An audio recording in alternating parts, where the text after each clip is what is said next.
Dans Acte 12, 20 à 25. Ainsi dit la parole. Hérode avait des dispositions hostiles à l'égard des tyrans, des Tyriens. Et des Sidoniens. Mais ils vinrent le trouver d'un commun accord. Non, les Tyriens et les Sidoniens vinrent le trouver dans un commun accord. Hérode. Donc je dis les Tyriens et les Sidoniens. Dans un commun accord. Et après avoir gagné Blaste, son Sombelan, ils sollicitèrent la paix. Parce que leur pays tirait sa subsistance de celle du roi. Leur pays tirait sa subsistance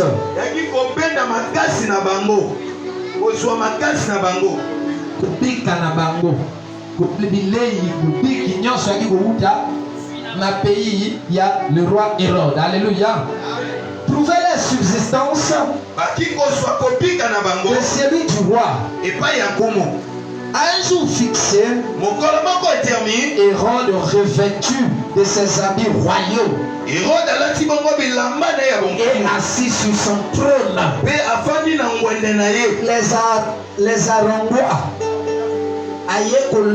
Arongois publiquement. Les Arongois publiquement.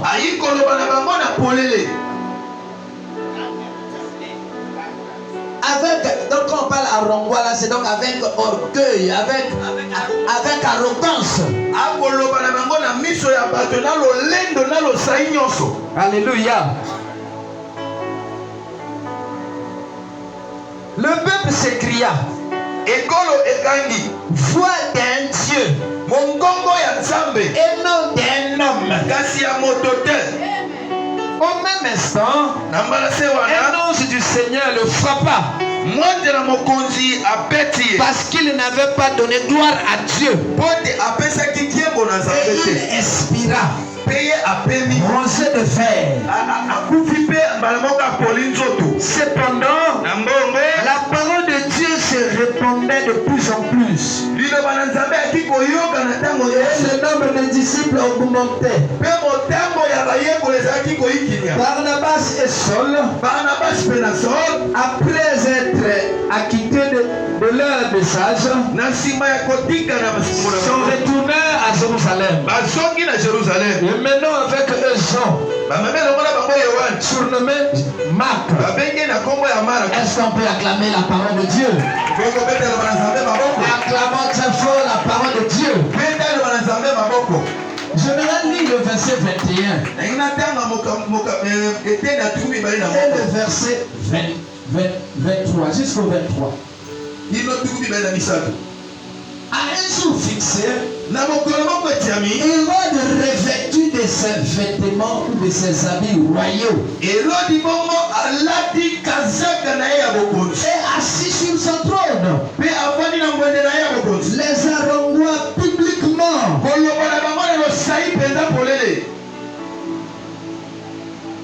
Écoute maintenant la réaction du peuple.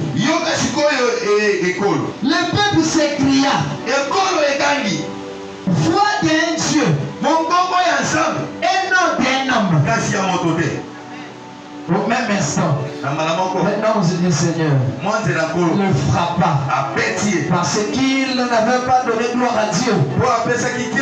Et il expira, rongé de fer.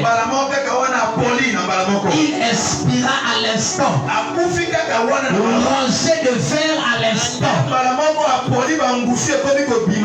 cause de son orgueil, à cause de son orgueil, à cause de son orgueil. Alléluia. Alléluia. Amen. Alléluia. Espérons qu'il y aura beaucoup d'amen aujourd'hui. Alléluia. Bien aimé. Quand nous lisons ce passage, en commençant du verset 1, nous voyons le roi Hérode. Oh, quand on parle d'Hérode, la Bible nous a parlé de 4 Hérodes dans la Bible. Nous avons le premier Hérode.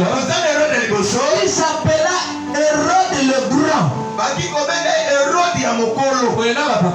Il s'appela Hérode le Grand. C'est lui qui ordonna de tuer tous les nouveau-nés quand Jésus était né.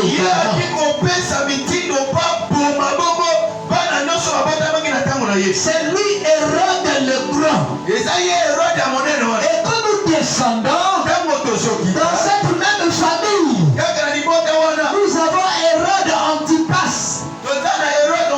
C'est lui qui était à la hauteur du jugement de Jésus. Ce n'est pas celui qui avait ordonné de tuer les nouveau-nés, mais celui qui était tant qu'on jugeait Jésus. Alléluia. Et quand nous descendons encore dans cette même famille, nous allons voir Hérode Agrippa Ier. C'est maintenant lui là. C'est maintenant lui là qui arrêta Jacques et qui tua Jacques.